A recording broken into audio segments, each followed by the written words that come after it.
Good afternoon, Miss Rita here.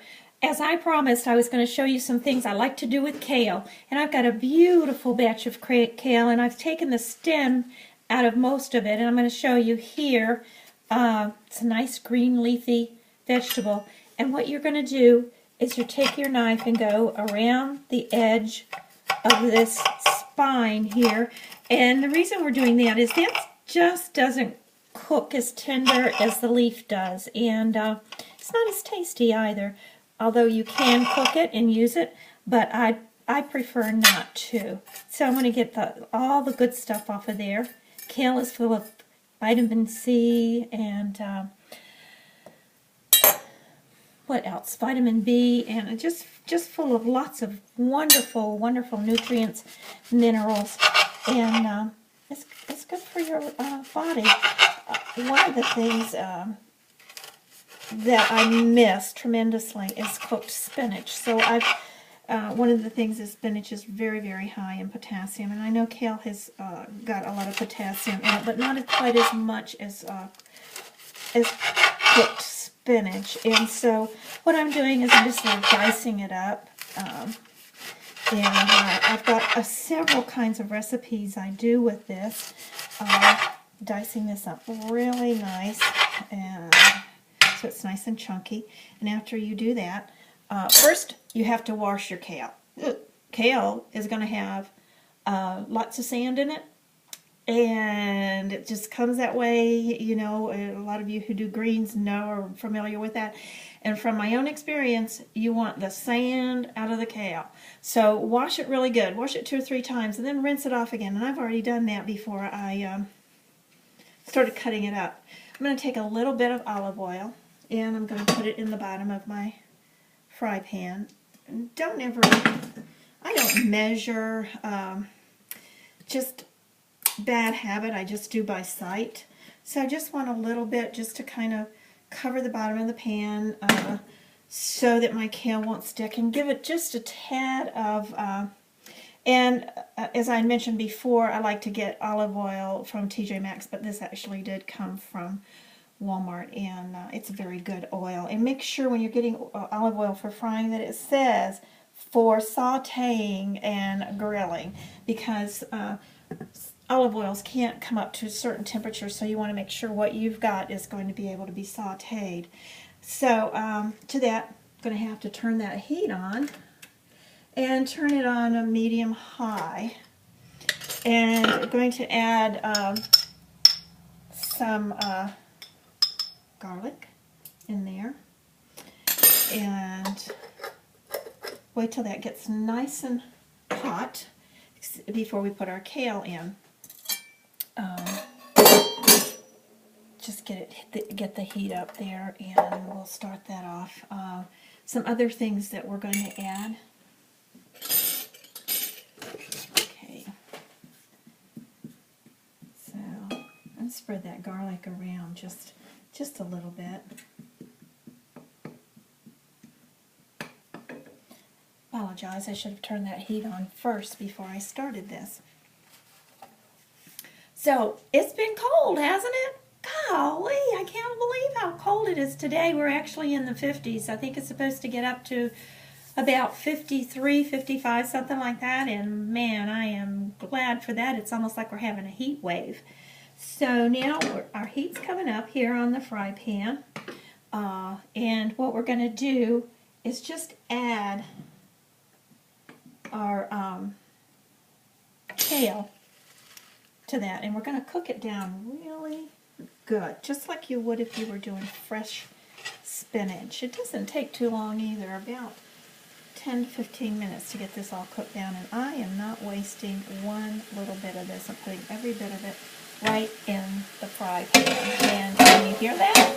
It's popping really good. So you want to keep it stirred, get that olive oil and that garlic all mixed up really good. And as I said, there's a couple of recipes that I could show you.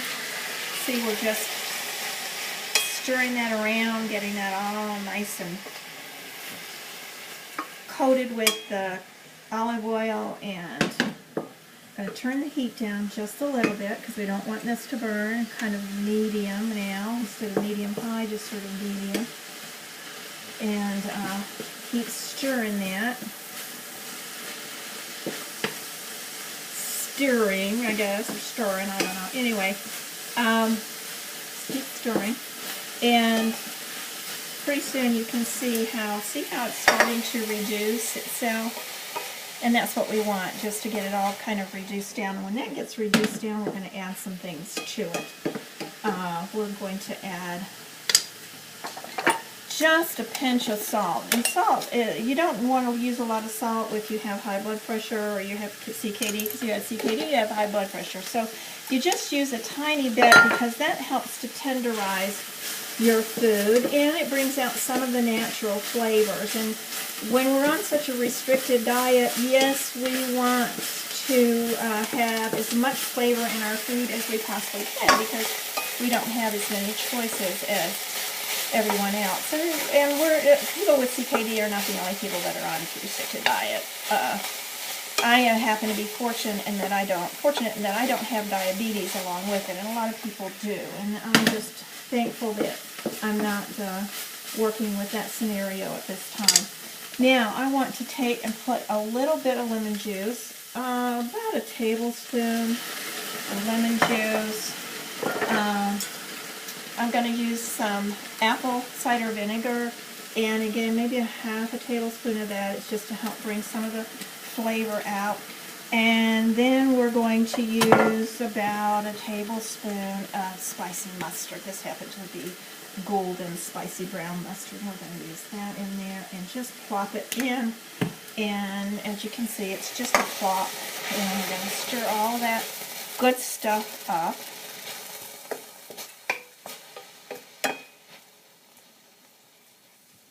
Now, we're going to put also in this a little bit of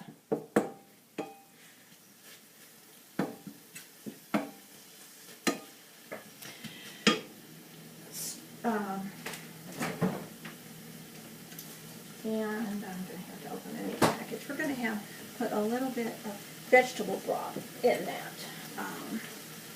You could put chicken broth if you'd like, or you could put some beef broth. I prefer vegetable broth because we're only allowed to have so much protein in our CKD diet, and so don't want to overdo that, and vegetable is good. So basically what you end up trying to do so we're going to put about half a cup to a cup of vegetable broth in that. And what I like to do is when I do some carrots or do some beans, I like to save that broth and keep it in the refrigerator. So for things like this, I can go ahead and add that, because then you know exactly how much salt is in there when you add salt and things like that. Because you do have to be very, very careful about your salt intake, because at some point in your life you're going to you're going to start retaining water if you aren't already, and when you start doing that, then you have some issues to deal with, and so we want to prolong that as long as we can, and the less salt we have in our diet, the better off we are. And so I'm also going to throw in just a handful of cranberries. Adds a little bit of sweetness to that, and stir it up really, really good. And I'm going to let it simmer with a lid on it. Sorry about that. With a lid on it, and turn that temperature way, way down to low, and we're going to let it simmer. And there you go. You'll have some great tasting kale for your next side dish. And look at that. Doesn't that look yummy? Oh, it is. It really is. Everybody will love it, I guarantee. And the thing of it is this is just from my house to yours, from my kitchen to yours.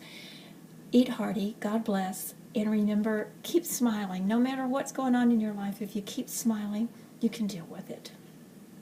Miss Rita here. Thanks.